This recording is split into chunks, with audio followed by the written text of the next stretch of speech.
Everyone and welcome to our channel grounded to grow.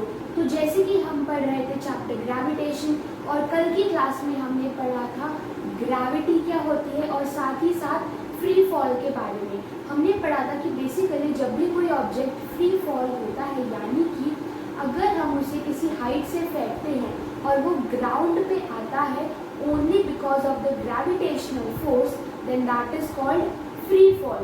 और हमने ये भी पढ़ा था कि जो फ्री फॉल में एक्सीलरेशन होती है इन एन ऑब्जेक्ट यानी कि जिस स्पीड पे हमारा ऑब्जेक्ट ग्राउंड तक पहुंचता है that does not depends on the mass but on the gravity. Actual में जो हमारे ऑब्जेक्ट्स होते हैं वो ग्राउंड पे टच करने पे वो किस पे डिपेंड करते हैं, ग्रेविटी पे। और ग्रेविटी एक्चुअल में होती क्या है, बेसिकली जब हमारे ऑब्जेक्ट्स अर्थ के ज़्यादा पास आ जाएंगे तो उन दोनों ऑब्जेक्ट और अर्थ उन दोनों के बीच का ग्रेविटेशनल फोर्स इंक्रीज हो जाएगा जिसकी वजह से एक्सीलरेशन या फिर ग्रेविटी भी इंक्रीज हो जाती है एंड वाइसा वर्सा। और कल हमने ये भी पढ़ा था कि ग्रेविटी की वैल्यू क्या है, 9.8 मीटर पर सेकेंड स्क्वायर। और वहीं अगर हम ऑब्जेक्ट को ग्राउंड से दूर लेके जाते हैं then it is negative gravity that is -9.8 metre per second square. Now आज हम करेंगे calculation of the acceleration due to gravity यानी कि ग्रेविटी की वजह से जिस भी ऑब्जेक्ट में एक्सीलरेशन में चेंज आता है उसकी कैलकुलेशन हम करेंगे ना। बेसिकली हमने जो यूनिवर्सल लॉ ऑफ ग्रेविटी या फिर ग्रेविटेशनल फोर्स पढ़ा था उससे हमने ये फॉर्मूला डिराइव किया था that is gravitational force is equals to universal gravity constant into the product of the masses of both the objects into the distance जो दोनों ऑब्जेक्ट्स के बीच में डिस्टेंस है उसका square. So this was the formula for calculating the gravitational force.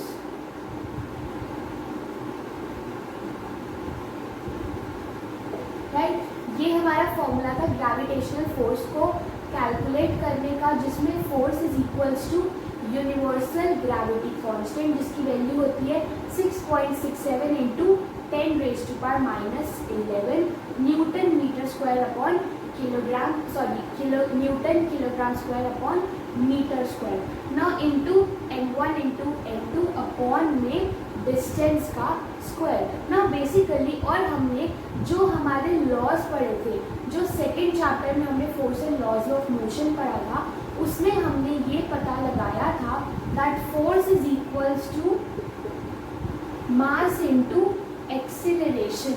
Right, force is equals to mass into acceleration. इसमें हम मास को like supposedly first body का ले लेते हैं so it will consider it as m1। हमने ये देखा था force is equals to mass into acceleration. ना ये भी फोर्स है और ये भी फोर्स है तो इस फोर्स की value that is mass into acceleration को हम यहाँ पे सब्स्टिट्यूट कर देते हैं। So mass into acceleration is equals to universal gravity constant into m1 into m2 upon में डिस्टेंस का होल का स्क्वायर। तो अब हमारे पास ये बन गया। Now we can cancel out n1 from both the sides. Right, आपने दोनों साइड से m1 को कैंसिल कर दिया तो हमारी एक्सीलरेशन क्या आ गई, universal gravity constant into m2 upon में d स्क्वायर और you can simply write it as m। Right, आप इसको m1 इंटू m कर लो, कुछ भी आप इसको इमेजिन कर सकते हो। तो हमारे पास ये आ गया दैट एक्सीलरेशन एक ऑब्जेक्ट में जो एक्सीलरेशन है that is equal to the universal gravity constant into the mass of that object upon में डिस्टेंस का स्क्वायर। नाउ बेसिकली कल की क्लास में हमने पढ़ा था कि जो फ्री फॉल में एक्सीलरेशन होती है वो किसकी वजह से होती है, ग्रेविटी की वजह से। सो क्या हम एक्सीलरेशन को ग्रेविटी से रिप्लेस कर सकते हैं? Yes, we can replace acceleration by gravity. तो हमारे पास ग्रेविटी का फॉर्मूला आ जाएगा this would be the formula for gravity that is universal gravity constant into the mass of the object upon में डिस्टेंस का स्क्वायर। सो हमारे पास ये फॉर्मूला था यूनिवर्सल लॉ ऑफ ग्रेविटेशन का जिससे हमने ग्रेविटी का फॉर्मूला डिराइव किया that is universal gravity constant into mass upon distance का square.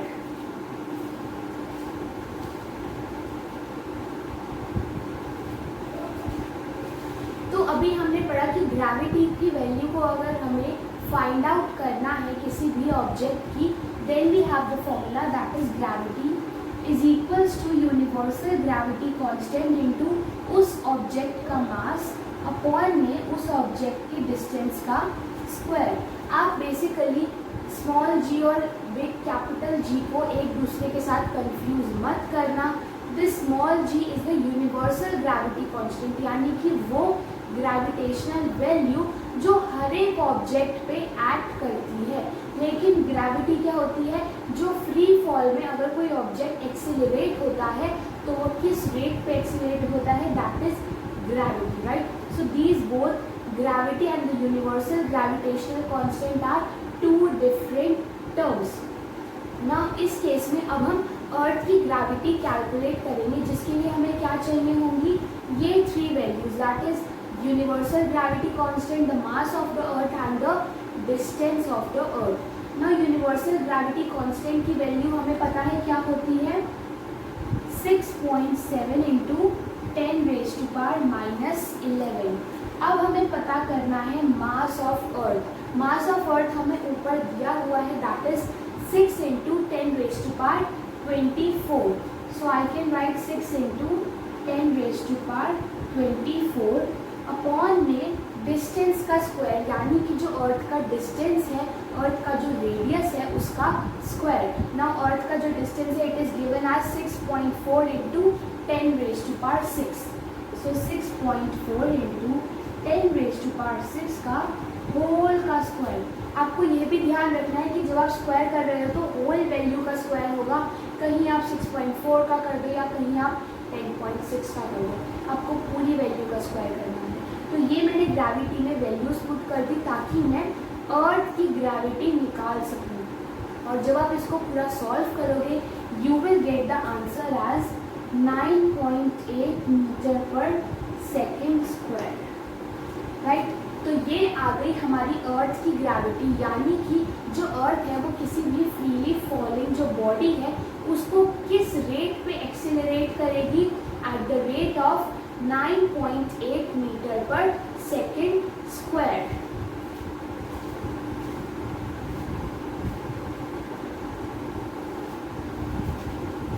Now the next topic is variation of acceleration due to gravity.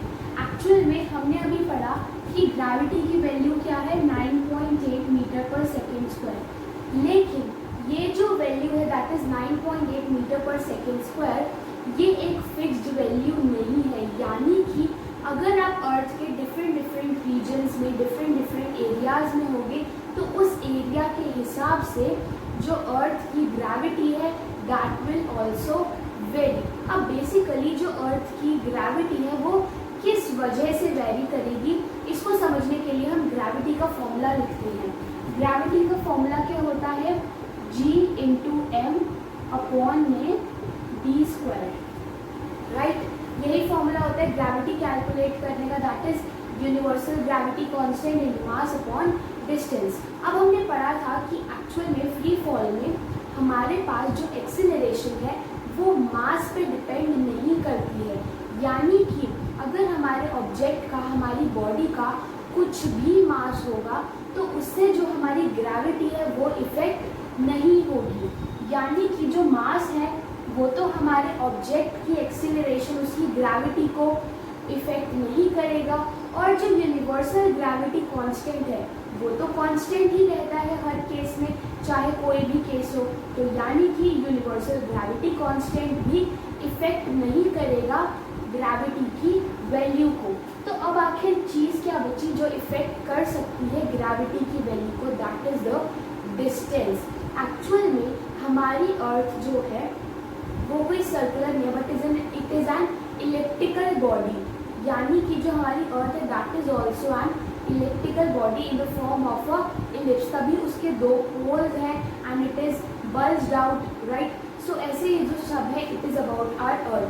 जिसकी वजह से हमारी जो अर्थ है उस पर डिफरेंट डिफरेंट रीजन्स पे आप डिफरेंट डिफरेंट ग्रेविटी को देख सकते हो, क्योंकि जो हमारी ग्रेविटी है वो डिस्टेंस पे डिपेंड करती है, या फिर जितना डिस्टेंस होगा उसकी अकॉर्डिंगली हमारी जो ग्रेविटी है वो वेरी करती है।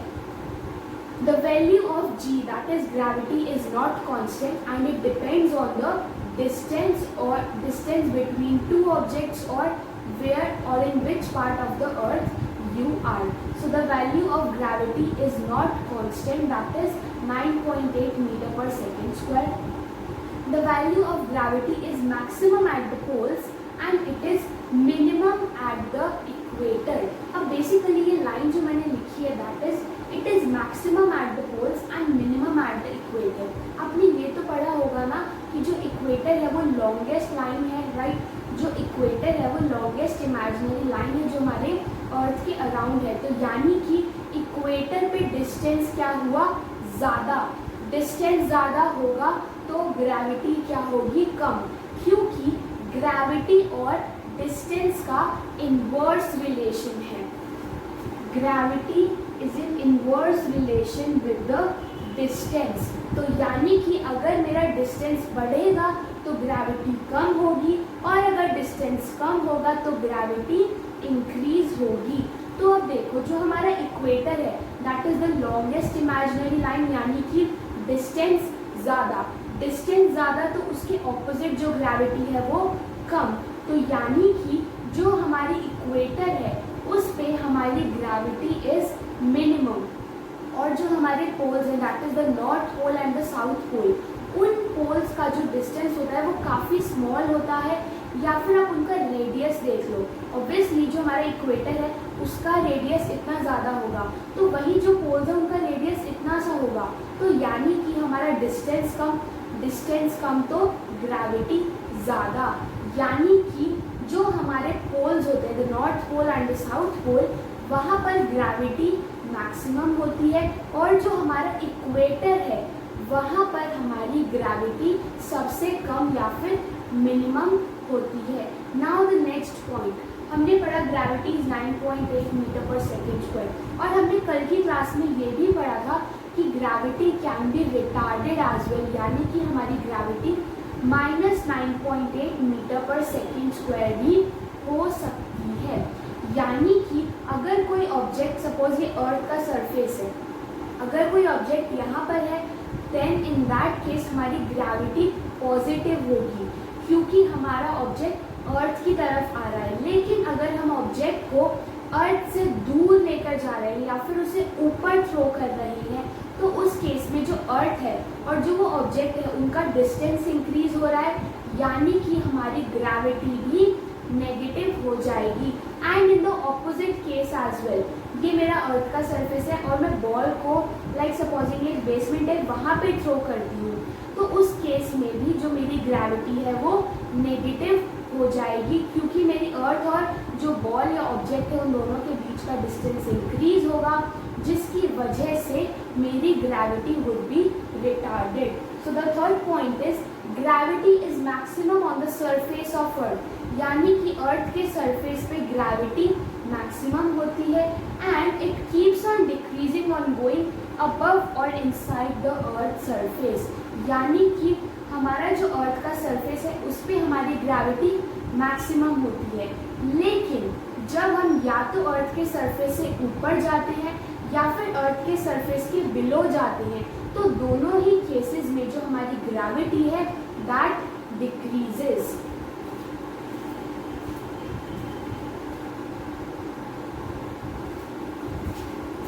तो अभी हमने पढ़ा कि जो ग्रेविटी होती है that depends on the distance, और दूसरा हमने पढ़ा हुआ है कि जो acceleration caused by the gravity होती है that does not depends on the mass. तो ये दोनों चीज़ें आपको रिमेंबर करके रखनी है कि acceleration caused by gravity it depends on the distance but not on the mass. तो चलिए इसी के साथ हम कुछ न्यूमेरिकल्स करते हैं। The first numerical is given to us that calculate the gravity on moon or calculate the acceleration caused by gravity on moon when the mass of moon is 7.4 into 10 raised to power 22 kilogram and the distance or the radius of the moon is 1740 kilometre. तो चलिए अब इस question मुझे साफ साफ बता दिया गया है मुझे क्या निकालना है, that is gravity, that is the acceleration caused by gravity, जिसका फॉर्मूला होता है universal gravity constant into mass upon